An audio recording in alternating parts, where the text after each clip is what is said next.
The perfect pint of Guinness will happen in the 7 o'clock hour, but most people will recognize this view. Yes, we are here at Stamps Landing. It used to be Monk McQueen's, now Mahoney and Sons. What goes into making the perfect mahi-mahi taco? And it all starts with a homemade salsa. We've got those details coming up next. We'll be right back. Yeah, speaking of exciting news, I mean, a lot of people wanting to know, when is this place going to open? Guess what? New Mahoney and Sons opening later this week here at Stamps Landing, everyone's favorite patio. Good morning, Paul. Totally. Is this early for Morning. you? Very early. Feeling all right, though. That's good. Hey, how could you not? Look at this beautiful view that we have here. It's amazing. We are making a mahi-mahi taco, and right now you're just getting what going? I'm getting the salsa going. It's actually one of our key ingredients in our recipe here. It's one everyone always asks about, like, what's in your salsa? What's in your salsa? And you're sharing the recipe. People can make it at home. Yeah. Okay. So what else do we have going in? Yep. So I started with some tomatoes, some diced Roma tomatoes, some red onion. I have some cilantro, fresh cilantro going in, some diced up jalapeno. See, this is good so far. I have everything in my fridge to make this salsa. It's standard stuff. You can get it anywhere. Fresh garlic, a bit of hot sauce. So that could be your sriracha or your Frank's Red Hot or something like that? You should use a Frank's, yeah. Okay. Lime juice, use fresh, don't use the bottled stuff. A bit of honey. This is where that bit of sweetness comes from. Never thought to put honey Everyone in always the asks, salsa. like, what's that sweetness in the salsa? It's the honey there. And just a bit of salt. Perfect. How about I mix that up and let's get the mahi-mahi going. A lot of people, first of all, I don't even know where to get mahi-mahi. Mahi-mahi you can get from the South Pacific. It's a fish that's primarily caught around Hawaii. Just a lean white fish. You could really use, in this application, any white fish, halibut, cod, prawns, scallops. You could use chicken, beef, like it's a good base. But in this instance, we're using mahi here. I just season this with the Southwest spice, salt, pepper, oregano, chili powder. And it actually looks like chicken when it's cooked. Let's just show the finished one right there. It's a very dense fish. Now I'm getting the fish taco ready. Yep. Of course, we've got our sauces on there. I've got, a guacamole. What do you have there? A chipotle mayo. I put a lot there.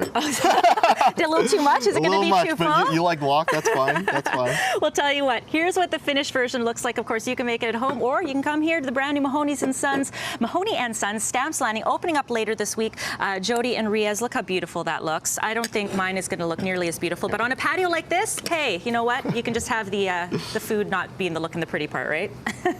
Here's what makes the view really good. And Jody, I know you're a big fan of the Guinness, and you know what? You don't have to be Irish to like Guinness, right, Barry? It helps. It helps. I was going to say, when's it too early to start drinking Guinness? It's never too early. It's about 4 o'clock in Dublin right now. I love it. You're going to teach us how to do the perfect pour. So tell us through the pour. Talk us through the perfect pour. You got to start with a clean glass.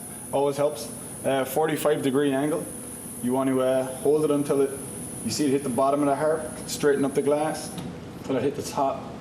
Every minute, let her settle.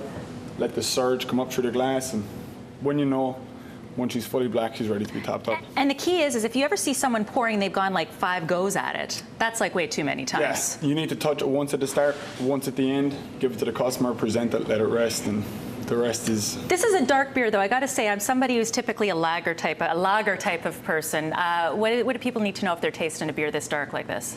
It's very sweet in the front of the tongue. You'll feel the roast in the middle of the mouth, and then as it goes back the throat, it's pretty bitter.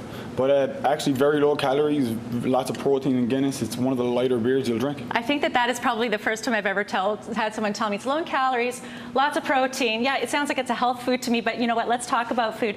And Pete, you know, Irish stew seems like the perfect pairing. What is a typical Irish stew? A typical Irish stew will consist of a combination of lamb, mashed potatoes, and vegetable combination.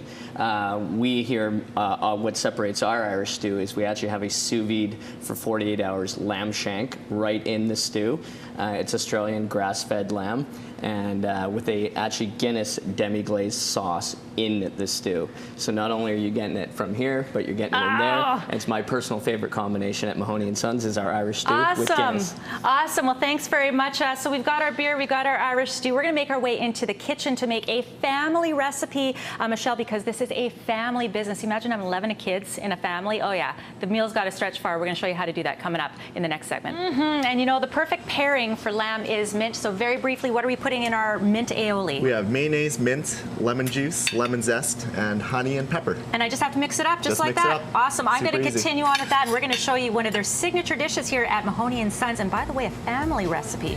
Stay with us. We'll be right back. Yeah, just getting ready for the opening of the brand new Mahoney Sons here at Stamps Landing, making Lee's lamb sandwich. And before the break, I got the aioli going. How did I do, Paul? Beautiful. Amazing. Yeah, Great and you know, job. mint, perfect pairing with a gorgeous lamb like this. Always is, yeah. So how are you preparing the lamb? So we're using an Australian grass-fed leg of lamb here. We have a rosemary pesto, very simple rosemary, garlic, and olive oil. And you scored the lamb. We did, just to really infuse that flavor. And then we just put a thin layer on, and we here actually do a process called sous vide. It's trending actually now. A lot of home cooks are doing it, where we'll vacuum seal the meat. Really infuses the flavor, nothing gets lost, and we cook it to a perfect mid-rare. Because historically, and people still can roast their lamb roast, Yep. but you would lose some of the fat to You it, would, right? you would, Okay, now you if you would. were cooking at home in your oven, how would you do that? I would cook it at 350 degrees for about an hour and a half, or until it gets about to 135 degrees. Okay, now when you're cutting your lamb roast, what's the best way to cut it? Always cut against the grain. It's one of those things where the grain on this leg will go lengthwise. So with the long side of the meat, just cut across it, and you'll ensure tenderness. Okay, every I'm single going to time. let you put together Lee's lamb sandwich. And Mike, this is really a case where, of course, he's the executive chef, but it was Mama who had to teach him how to make this one. Yeah, it was my mom, Lee. This is a third-generation family recipe, so going way back, very special to us. And my mom, Lee, came in and trained our executive chefs a few years back, and just exactly how this item needs to get done, because it's one of our best sellers now. Oh, and I got to take a look at this. This is absolutely gorgeous. The finished one here, Jody and Riaz, check this out. How beautiful is this little baby right here? Hold on. There you go. On a pretzel bun at that. Oh, hold on. A little dip. What's the dip here, Paul? It's a lamb jus. It's just Little the lamb drippings jus. that we Oh. got there. Ho, ho, ho. That does look Oh, yeah, good. hold on. Yeah. There you go. Now What we do you gotta think? watch Yeah? this.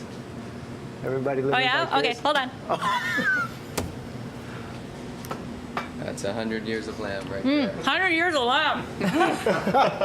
Mahoney Sons Stamps Landing about to open. Coming up next, we're going to make one of their signature salads. And oh yes, there will be a cocktail. We are making the Irish Rose. Up next on BT. Oh yeah, and you know, nothing like a great refreshing cocktail here on Stamps Landing. Of course, the brand new Mahoney Sons. And what are you making for us, Barry? I am making an original Mahoney's cocktail called the Irish Rose. So it consists of gin, mint, muddled strawberries. You add some pink lemonade, some ice, shake it up.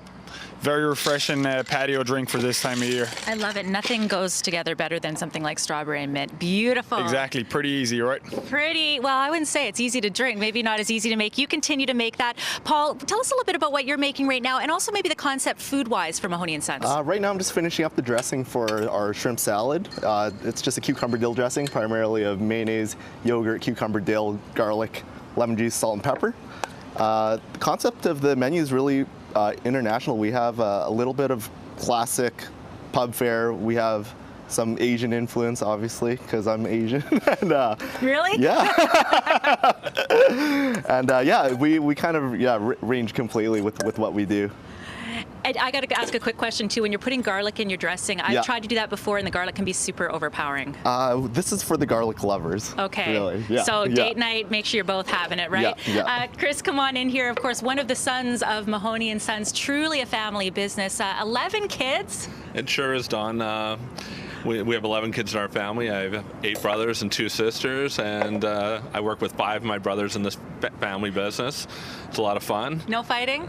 No fighting, but there's also lots of great women in the Mahoney clan as well, and starting with my mom and my wife Christine, and this next item that Paul's about to make is named after one of my daughters, Lily Bell. There you go. There's the Lily Bell. It's a Lily Bell salad then, is that what it's called, Paul? Lily Bell shrimp salad. There you go, the Lily Bell shrimp salad. Barry, you get that cocktail poured right now. Alan, let's show this cocktail here as we get ready to pour that. More details on the opening of the brand new Mahoney Sons here at Stamps Landing. You can check out their website. Jody and Riaz right now scheduled for either Sunday or Monday. Just keep an eye out for the busy patio.